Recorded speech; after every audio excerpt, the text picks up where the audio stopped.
novels, I've got some YA thrillers, I've got some YA horror, I've got some just actual horror, I've got some romance. So I've tried my hardest to get as many genres in here so that there's something for everybody. I've also alternated, so we have a Halloween themed book and then a spooky season book. So we're going back and forth between the two. But yeah, with that all being said, let me know what your favourite Halloween or spooky season books are, and let's get straight on into today's video. So the first book that I have here is a Halloween themed book that is also actually a graphic novel that I read quite a few years ago and I loved, and that is Pumpkin Heads. Pumpkin Heads by Rainbow Rowell, who wrote Fangirl and Eleanor and Park. It's a graphic novel by Rainbow Rowell and then Faith Erin Hicks, who I'm imagining probably did the artwork. As I said, this one is a graphic novel that is super fun, that is set on a pumpkin patch. I can't remember especially if it was on Halloween night, but it's set with two teenagers, some ghosts, who are working at this pumpkin patch, and it's their final shift together, and they kind of just go on an adventure around the pumpkin patch together on their final shift.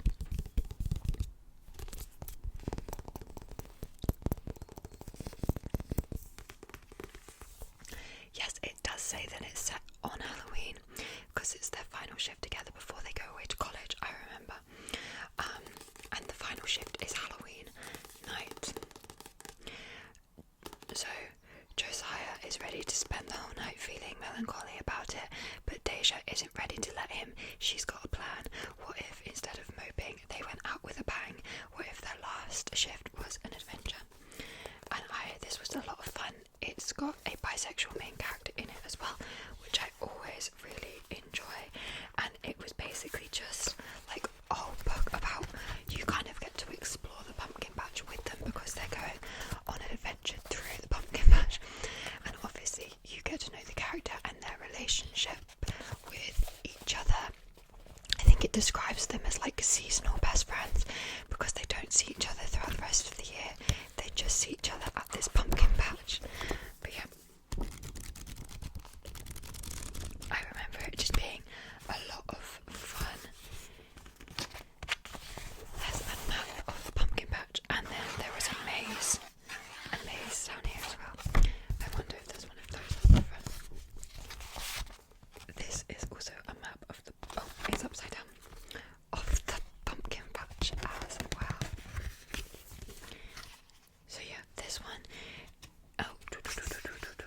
is a lot of fun if you are just after something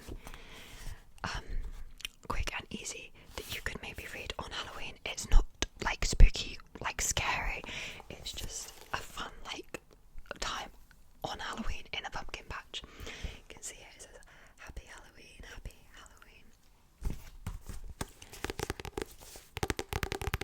So this one's just, a cozy fun time.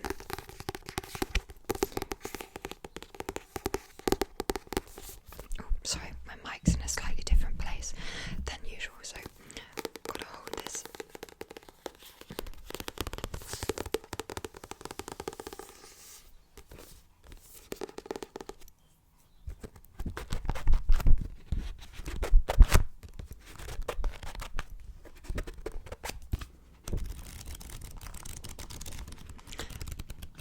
I might reread this year because graphic novels you get through so quickly. I could reread this in a couple of hours, so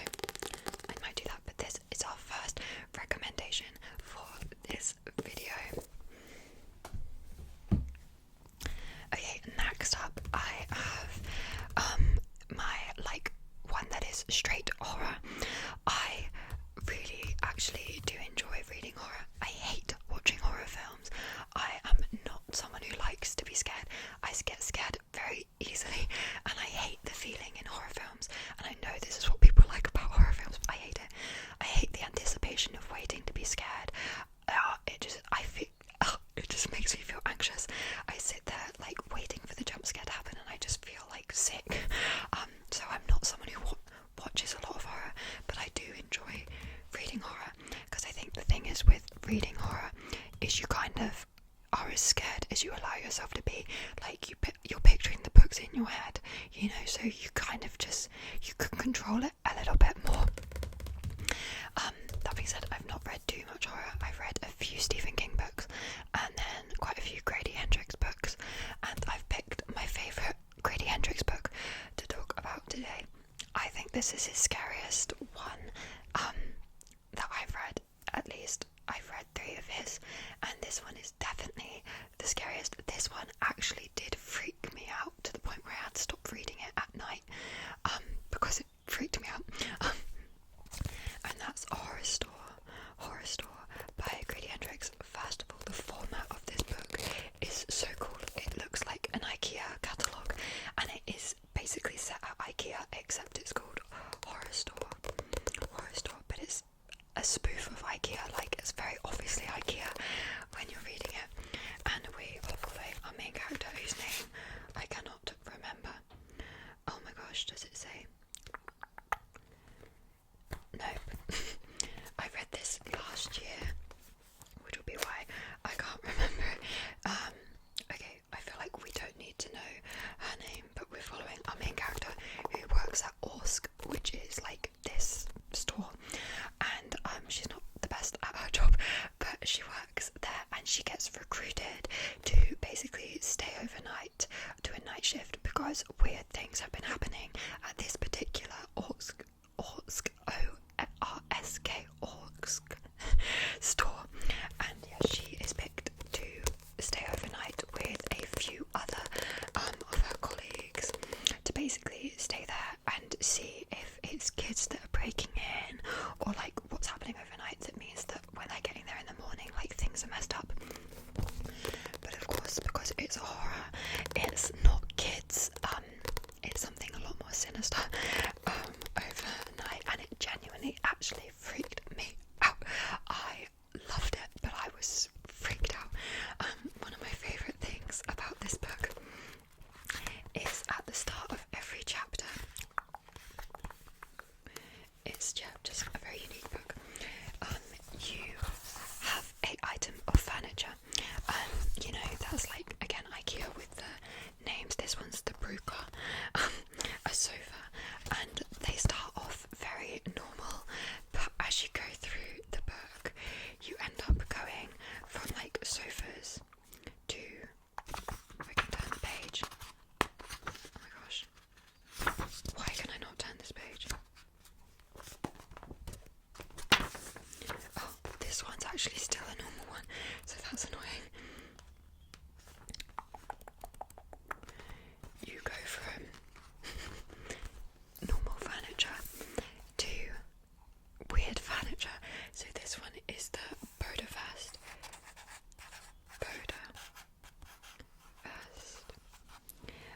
And this is essentially a boosting several advantages over traditional forms of restraint. Bodafast confines the penitent and opposes the agitated movement of blood towards the brain, forcing the subject into a state of total immobility, conducive to self-reflection and free of stressful outside stimuli. Basically torture. Yeah, so they just become weird torture devices as you go through the book, which, like, what is that? I thought added a lot to the story. It was very funny, and again, like, on the front, apart from these creepy photos, it's pretty normal, and then on the back it's not normal at all. But I just remember being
who's visiting Cozy Creek to escape.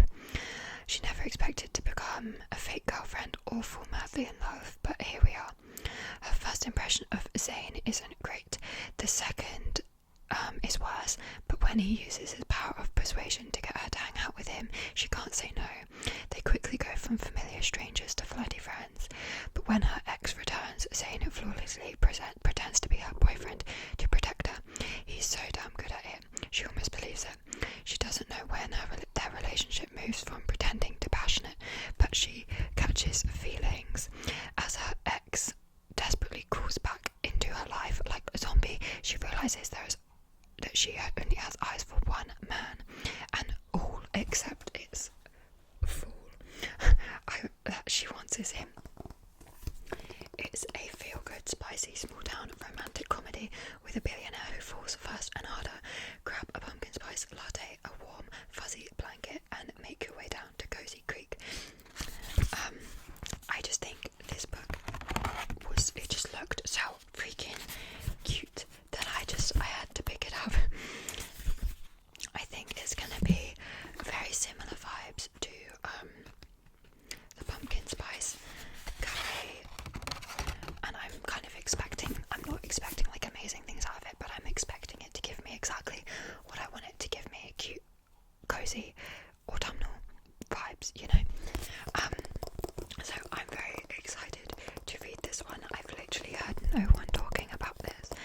We just got it in, me and my colleague at work put through like a massive order for like autumnal romances, so half of our romance table will be cozy autumn romances, and this was one of those. And then it arrived and I was like, oh, it's so pretty, I need it, so I bought one, and we actually sold through them really quickly, so we've just topped that order up, or he has topped that order up today, so we'll be getting more of this.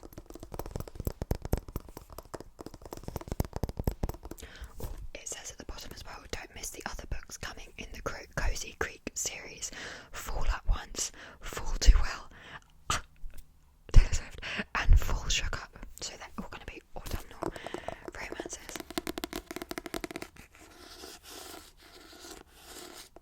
But yeah, so there's two other romances on this list, but this is the like not Halloween specific romance.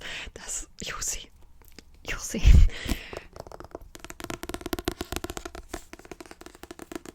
I tried to be as much of a range as I could. Okay, so our autumnal romance was Fall I Want. Then next up, I'm being very creeped out by this next one. It's a young adult thriller mystery, but I think it definitely has some horror elements to it. I really enjoyed this. I will have to read off the blurb because I read it 3 years ago, so I can't necessarily remember what happened, but I do remember that I loved it and I gave it 5 stars. And that is The Last Girl by Goldie Moldavsky. My boyfriend and I do boo boxes for each other. They're book boo boxes though, so we do 2 items and 2 books, and this is our 3rd year of doing them. So this one I got in my first ever boo box, so 2 years ago I read it that Halloween, hence why I can't remember it. But this was perfect vibes for October when I read it. Then it says, an exclusive club, a dangerous game, what would you do to survive? There's this like creepy face here, I don't even know. So we'll read the blurb because, as I said, I read it a while ago, so I can't necessarily remember what happened. But when it comes to horror movies, the rules are clear. Avoid abandoned buildings, warehouses and cabins. Stay together, don't split up, even if it's to check something out. If there's a murder on the loose, do not make out with anyone. New girl Rachel Travers turns to horror movies for comfort, preferring them to the rich kids of her fancy New York high school. But then Rachel is recruited by the Mary Shelley Club, and its terrifying fear tests, elaborate pranks inspired by urban legends and horror movies. What starts out as fun soon turns deadly as Rachel's past catches up with her, and this is one game that she can't afford to lose. The main thing I remember about this book was the vibe of it, and it was very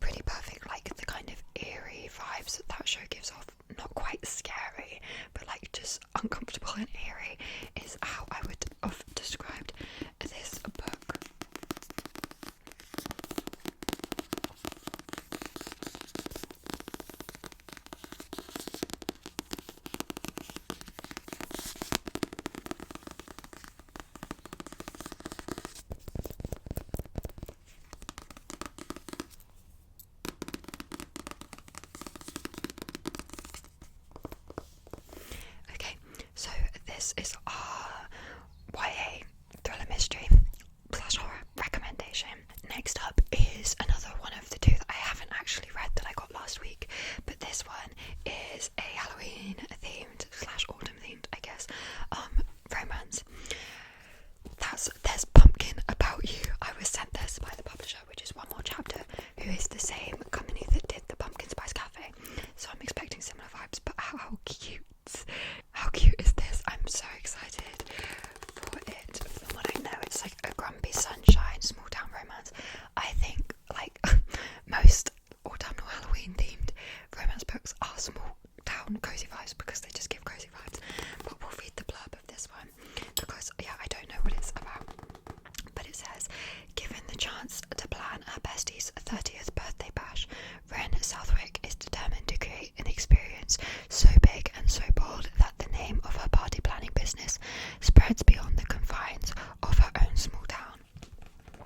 The key to her plan, the Finch family's Goldleaf Pumpkin Farm, it's not just the perfect venue, but also the perfect supply partner for the autumnal theme party Ren envisions. But to get what she wants and needs, she'll have to get gorgeous Grouch August Finch. Why do they all have the names Autumn or August Finch on board? The table is set and the battle is about to begin, but who will fall first? Just sounds cute and fun.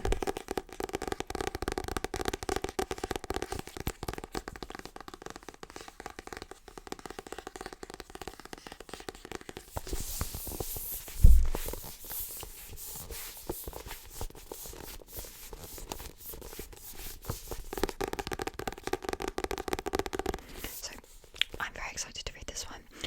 It sounds a lot of fun. As I said, I think it will be very similar vibes to every other autumnal cozy romance, but I'm here for it. I do like them, so I can't complain.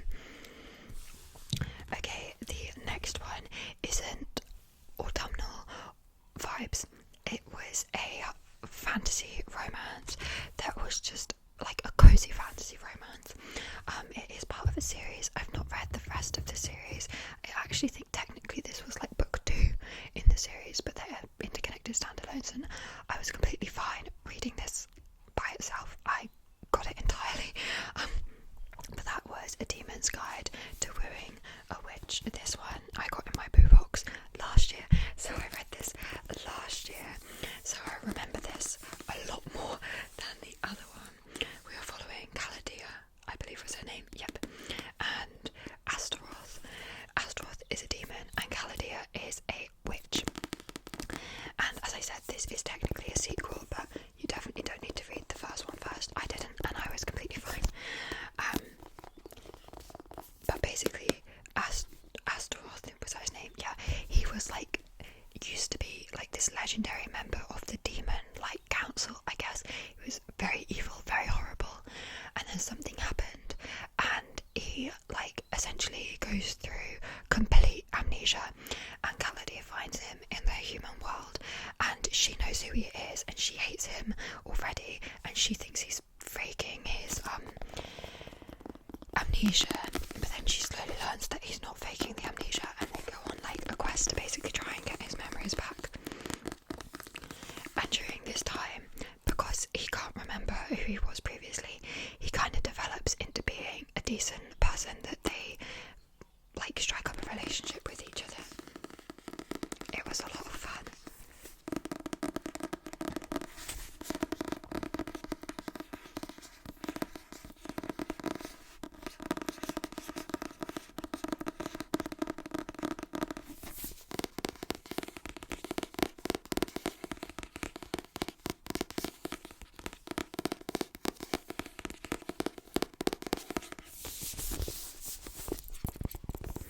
This one was also spicy. It wasn't too spicy, but there was definitely spice in it.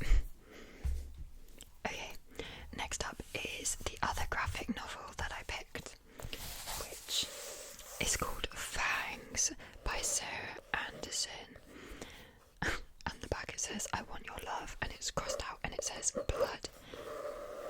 This is a very cute little book that I also got in my boo box last year.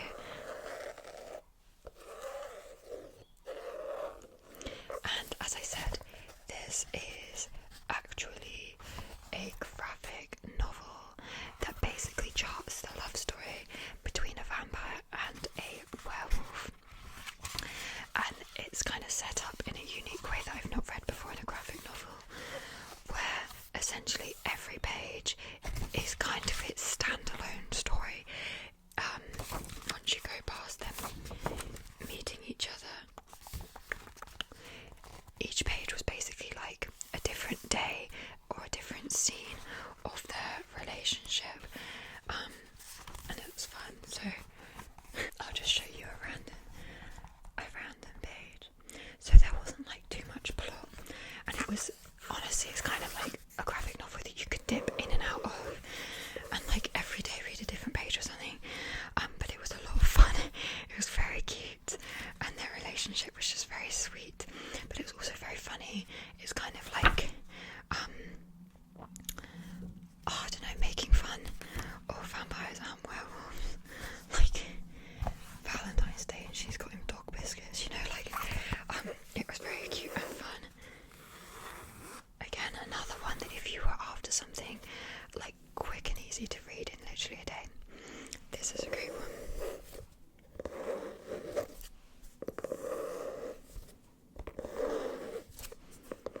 It's also just a stunning book. It's like cloth bound with the black sprayed edges.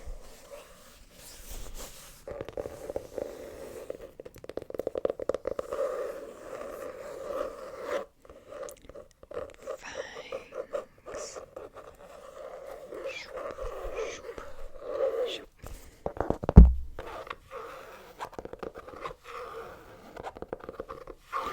The only thing about it is it like collects dust and you cannot get the dust off of it because it's fabric. That's my only complaint about this book. Okay, and then our final book for this video is another one from my boombox 2 years ago. So again, I can't really remember this one, but again, I remember I loved it and I gave it 5 stars. And I'd never heard of it before. It's another YA thriller horror, I would say. That's called I Know You Did It by Sue Warman. I know you did it. And we will read the blurb of this one as well because I can't fully remember it again. On her first day at a new school, Ruby gets a message on her locker. I know you did it. She's terrified that someone knows she caused a little girl's death many years ago, an incident that haunts her still. But when students at the school stop dying, Ruby realises she's being framed by another killer. That, or she might be next. See, so like a mystery vibe, but also with the horror elements, which I honestly think is my favourite type of YA book now. It was just a lot of fun. I really enjoyed the relationship between Ruby and her mum in this book as well. And then also the relationship between Ruby and like the few friends that she makes.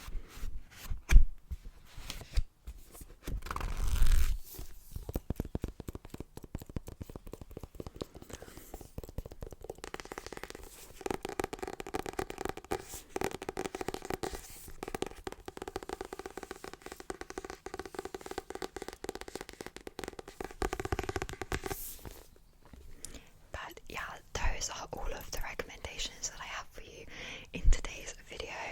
As I said at the start, let me know what your favourite spooky / scary / Halloween / autumn themed books are.